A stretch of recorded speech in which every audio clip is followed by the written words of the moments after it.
踹门、闪光弹、4秒清空房间，史上最硬核的战斗方式 CQB 到底是什么？在很多人的印象里，所谓的近距离战斗无非就是像特工电影里那样，男主角拿着一把消音手枪和一把匕首在走廊里帅气的前行暗杀。但今天我们要无情的戳破这个好莱坞式的幻想，真正的 CQB 远比电影和游戏里要残酷、血腥、精密得多。美国陆军对它的官方定义是小型训练有素的特种作战部队，使用特种武器、弹药和爆破手段，在极端封闭的环境下采取的持续、高强度、极度暴力的突击战术。划重点，极度暴力。CQB 绝不是普通的城市巷战，它是一门专职于职业杀人机器的艺术。它的核心只有3个词：出其不意、绝对速度、毁灭性打击。那么这门在刀尖上跳舞的致命武术究竟是怎么来的？一场真实的 CQB 突击到底能让人肾上腺素飙升到什么程度？要了解 CQB 的来龙去脉，我们得把时间拨回近100年前，回到那个鱼龙混杂、黑帮横行的上海公共租界。上世纪20年代的上海滩简直就是一个法外狂徒的乐园。当时的警务处助理局长威廉·费尔贝恩发现，传统的警察格斗术在面对持枪歹徒的近距离火拼时，简直就是送死。于是，这个狠人融合了各路武术和枪械技巧，自创了一套名为防身术的格斗法。这套方法不讲究招式优美，只求如何在最短的时间内，甚至利用椅子腿这种临时武器，用最致命的方式让敌人失去反抗能力。这就是现代 CQB 的源头。到了2战期间，这套在上海滩黑帮火拼中淬炼出来的技术，被直接引入了盟军特种部队的训练营。英国突击队、美国战略情报局的特工们，靠着这套被称为无声杀戮的近战法，在以后掀起了一阵腥风血雨。但 CQB 真正在枪械和战术上迎来质的飞跃，成为现代特种部队的标配，是在1972年的慕尼黑奥运会惨案之后。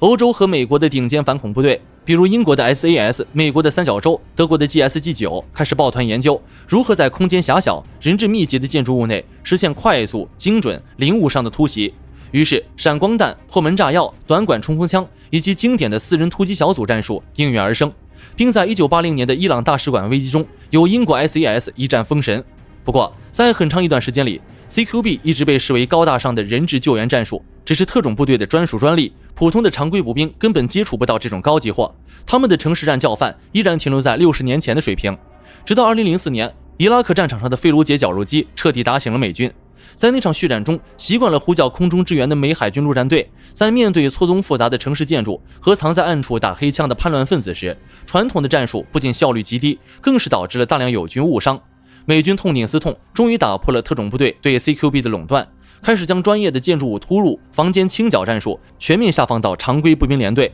那么，执行一次真实的现代化的 CQB 任务，到底是一种什么样的体验？根据一名老兵的自述，真正的 CQB 作战画面是在凌晨2点，你和另外3名全副武装的队友紧贴在一扇破旧的木门外，门后是一片死寂，也可能空无一人，也可能藏着6个端着 AK 的人。你带着夜视仪，眼前的世界是一片诡异的幽绿色，只有几束红外激光像手术刀一样划破黑暗的空气，照亮四周。突然，突击命令下达，砰的一声巨响，破门手用大锤或者爆破炸药直接把门轰飞。紧接着，一枚闪光弹被扔进房间，瞬间爆发出刺眼的强光和震耳欲聋的雷鸣，哪怕你戴着降噪耳机，也能感觉到五脏六腑被重重的锤了一下。当你跨过门槛，肾上腺素瞬间飙升到极点，同时你的眼睛死死盯住你负责的45度角区域，这是你的责任区，你必须强迫自己变成一台冷血的机器，哪怕你余光看到左边有个人影在晃动，只要他不在你的责任区内，你也绝不能转头去看一眼，因为一旦你放弃了自己的区域，你身后的队友就会把命丢掉。突然，你在墙角的阴影里发现了一个人影，在接下来的不到几毫秒的时间里，你必须要决定是否结束他的生命。你看到他手里反光的一把 AK 步枪，你的左肩肌肉瞬间本能的绷紧，枪口微抬，瞄准镜里的红点死死盯在他胸口正中央，砰砰2点发射，枪口烟一闪而过，2发5.56毫米子弹瞬间穿透了他的胸膛，将他推倒在地。你没有丝毫停顿，继续向房间角落移动，一边大声喊叫震慑残敌，直到抵达你的控制点，也就是你的火力网与队友火力网完美交汇的那个死角。至此，你和你的战友便已经控制了整片区域。从破门炸响到完全控制这个房间，整个过程仅仅只有短短的4到5秒钟。在这生死攸关的4秒钟里，没有好莱坞大片里的慢动作和主角光环，只有极致的速度、冷血的默契和扣动扳机时那毫不犹豫的暴力。哪怕房间里绝大多数时候空无一人，这种把神经绷到极限的紧张感也丝毫不会减弱半分。因此，真正的 CQB 就是一场在刀尖上跳舞的死亡编排，一次在毫秒间决定生死的硬核交锋。好了，本期关于 CQB 近距离战斗的硬核揭秘就到这里。听完这段老兵的真实自述，你还觉得现实中的反恐突击像游戏里那么简单吗？欢迎在评论区留下你的硬核观点，喜欢的话请点赞关注，我们下期再见。